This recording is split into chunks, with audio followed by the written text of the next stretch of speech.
पड़ोसी आकर बनाएंगे। मुझे पता ही नहीं था आपने अपने बेटे की शादी पड़ोस में भी की हुई है। हैं? मतलब? मतलब इस घर में सारा काम बहू ही करती है, आप तो सिर्फ खर्राटे मारती हैं।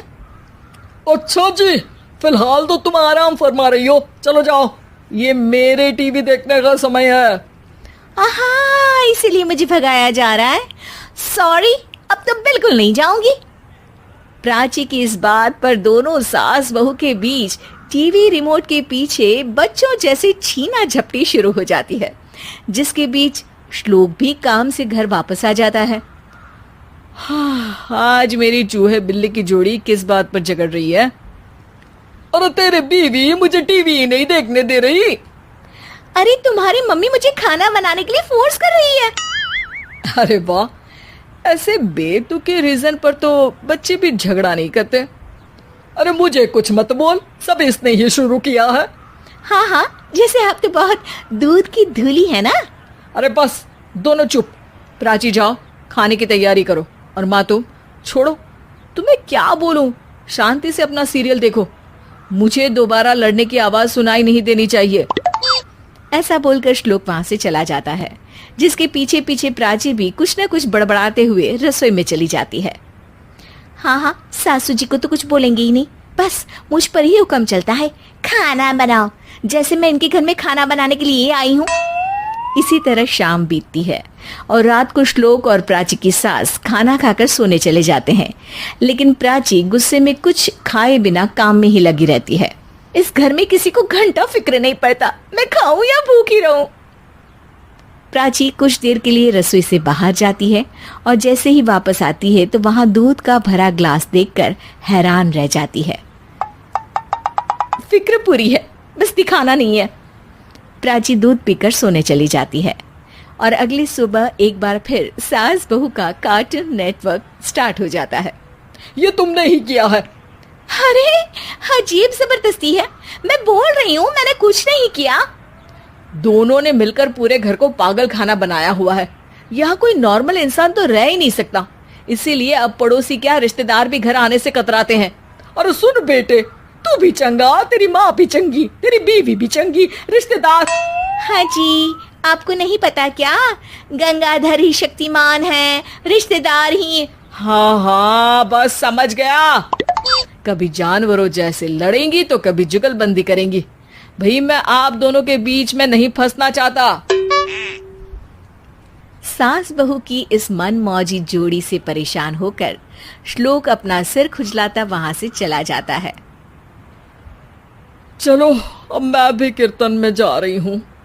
इस पर जैसे ही सास कमरे में अपना पर्स लेने जाती है तो वहां नाश्ते की प्लेट रखी देख मुस्कुराने लगती है और नाश्ता करके घर से बाहर निकलते हुए कुछ पैसे टेबल पर रख जाती है, जिसके कुछ देर बाद सिलेंडर वाला घर आता है।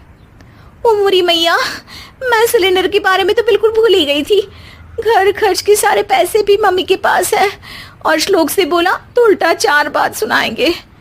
प्राची ये सोच ही रही होती है कि अचानक उसका चेहरा चमक उठता है और वो घर में आकर इधर उधर देखने लगती है।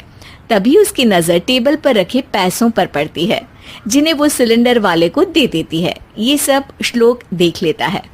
अच्छा बेटे, इतना बड़ा घोटाला, सबके सामने मैं तेरी दुश्मन और पीठ पीछे तेरी मेरी यारी।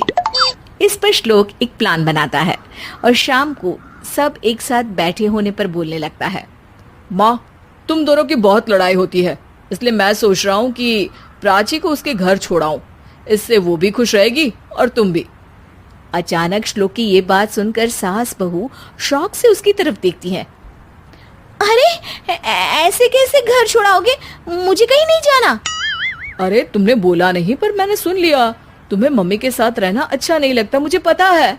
अरे वो अरे, जब बहू खुद कुछ काम बोले तो वो तुझे सुनता नहीं, और अब जो इसने बोला ही नहीं वो तू समझ गया। जब उसे नहीं जाना तो फिर जबरदस्ती क्यों कर रहा है? अच्छा, फिर आपको मौसी के घर छोड़ाता हूँ। बस अब आप दोनों एक घर में एक छत के नीचे नहीं रह सकती। मैं इस टॉम एंड जेरी की जोड़ी को और नहीं झेल सकता। है? ऐसे कैसे नहीं रह सकते? तुम्हें इतनी दिक्कत है तो तुम्हारा बोरिया बिस्तर पैक कर देती हूँ, लेकिन मम्मी जी कहीं नहीं जाएंगी। बिल्कुल यही सुनना था मुझे। अगर दोनों में इतना ही प्यार है फिर हर वक्त ये लड़ाई का नाटक क्यों करती हो? देखा मैंने कैसे माँ किचन में दूध रखती है और तुम उनके लिए कमरे में नाश्ता रखती हो, और कैसे वो पहले ही तुम्हारी दिक्कत समझकर घर में पैसे रखकर बाहर जाती है। अरे भाई, इतना ड्रामा तो डेली सोप में भी नहीं होता जितना तुम दोनों ने इस घर में फैलाया हुआ है। तू हमें टॉम एंड जेरी बोलता है ना, तो याद कर वो दोनों भी एक दूसरे को बाहर वालों की बुरी नजर से बचाने के लिए हमेशा सबके सामने लड़ते थे, लेकिन अकेले में दिक्कत के समय मदद भी तो करते थे। बस हमारा रिश्ता भी कुछ ऐसा ही है। और वैसे भी अगर सास बहू में तू मैं नहीं होती तो दुनिया वालों को कहानियां कैसे मिलेंगी?